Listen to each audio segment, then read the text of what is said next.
Hello, welcome back to my channel. I've just got a few things to share with you today, just little things really that I've made from people that I follow on YouTube, and I'm going to link them all down below. It's still very stormy here, very high winds. It's quite a bright day, but I have to say the wind is howling, so I'm hoping that you can't hear it on here. Everything I've got today is quite butterfly themed. I'm going to go through these one at a time. I won't be very long, they're only quick little things. The first thing that I wanted to share was this, what they call a Stagger notebook. Natasha from Treasure Books came up with this idea. I think it was on a video she posted last week, and I have made quite a few of these. This is the only one that's in an actually finished state, but these are a lot of fun to make. You can obviously use all different scrappy little bits of paper that you've got left over that are weird little sizes of offcuts, and they make, well, I think, a really gorgeous notebook. She also had made absolutely loads of these. You can see I've just popped a butterfly printable on the front, and basically the idea of this is that you use all different shapes, sizes of paper. I've tried to keep mine sort of coordinated, I have to admit, but as you can see they're just different sizes. I haven't put lots of papers in here, just did a pamphlet stitch in the middle. But you know, nice places to write. You could embellish it if you wanted to, but I just love that as it is. Very me, very muted colours, very quite shabby chic, vintage looking. So that's a Staggered notebook. Natasha at the Treasure Books, I'll link her down below. The next thing that I had to show was from Pam at the Paper Outpost. She is always doing videos about using up book pages. She's very inspirational. I will link her below. And this is one that she used, I can't remember what paper she used. I've basically used a botanical paper, and you make it into a bookmark. I just added a butterfly there and there because I felt that sort of went on there with the papers. This is a little kind of punch that I've got, and then just popped some ribbon and a staple through, and that's just a lovely bookmark, quite sturdy because I did put card in the middle. So that's Pam at the Paper Outpost. I made another bookmark here, again butterfly themed. This time I just popped some really thick but very old paper from a book that I'd got, because I just felt that was quite in keeping with a bookmark really. Again, just decorated it with butterflies, and this idea, it was actually from Rachel at Roxy Creations, but she'd made belly bands, which I can see that as a belly band on a page. I haven't got anything to show here, but actually I have. So if it was, I mean this is the wrong size, but if this was a journal page, you could pop it down the middle there. It could be a belly band to tuck stuff in. You could equally just put it on the edge of the page, because I think that actually looks quite pretty there, but mine, like I said, is going to be a bookmark. The next idea is also Natasha at Treasure Books idea. This was quite a while ago, this video she posted, and it was basically, I can't remember what she called it, paper doily notebooks I think, but I will link it. And basically you just get different sizes of paper. I think she used 4, maybe 6 papers.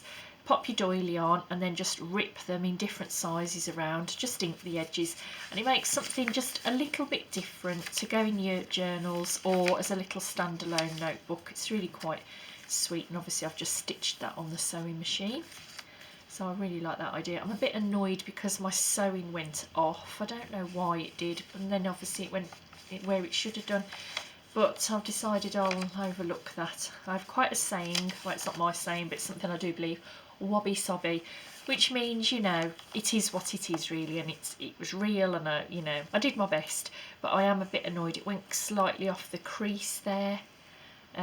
But you know, you get the idea, and if you look at Natasha's video you'll see how to do it properly. But basically you just sew along the folded edge. The next idea is from G Kerr. Her videos are lovely. She has a very relaxing way with her videos, and she recently did a video on scrappy notebooks. I think that's what she called them anyway, scrappy notebooks. And basically you, again, this is very me, take various different vintage and old papers, different sizes, different colours, make them quite raggedy on the ends so that there's just a beautiful layered look. And then this idea, I mean, she basically, you staple all your papers together, and then I think she popped lace across the front of hers. But I got quite a few of these made up, which were little clusters. Again, I'll link the lady who did that. I think it was Junie, but I will link her. And I made loads of these clusters up, and I just thought on the top of a scrappy notepad that looked really quite nice. So that's another idea. Very simple, just put different layers of paper, staple them across the top, pop something on the top as a little decoration and hide the staples, and it's a really lovely notebook. I think I may have shown this before. This was Wendys Journal Adventures. She made little, I think these were to pop into journals she makes, but I think they're quite substantial. I am considering dressing it up with a butterfly on, I'm not sure yet. But I have actually finished sewing this. This did sew correctly, right down the actual centre line. And again, it's just book pages. I took more botanicals from an old book I'd got. I covered the inside with sort of the descriptions of the flowers because I felt it kept in keeping. Various vintage papers, all different sizes. Again, just adds interest, it adds variety. And that's a lovely little booklet. Covered it with calico there. I really love that booklet. Just thinking what else. Oh, my final thing. I think I may have shown this before. This is one of the fabric flips I've made using Purple Cottage Crafts, I think it is. And this was gorgeous, just slow stitching, basically getting various fabrics together, layering them up, popping buttons on, doing different types of stitching and laces on. And I've decided that's going to be a cover of not a very fancy journal, but just a journal that you might, like a leaflet I suppose, that you might pop in the journal. I'll just again fill it with different pages, sew the middle, but I just thought that made quite a nice front cover, very tactile. The other thing I'd got to show was a butterfly journal. I think this is sold, but it's not 100%. If it's not sold, I'll come back on and do a different video. I've just got to sew the cluster on. This was using an idea from, I think it was Super Cute Creations. I'll link that down below.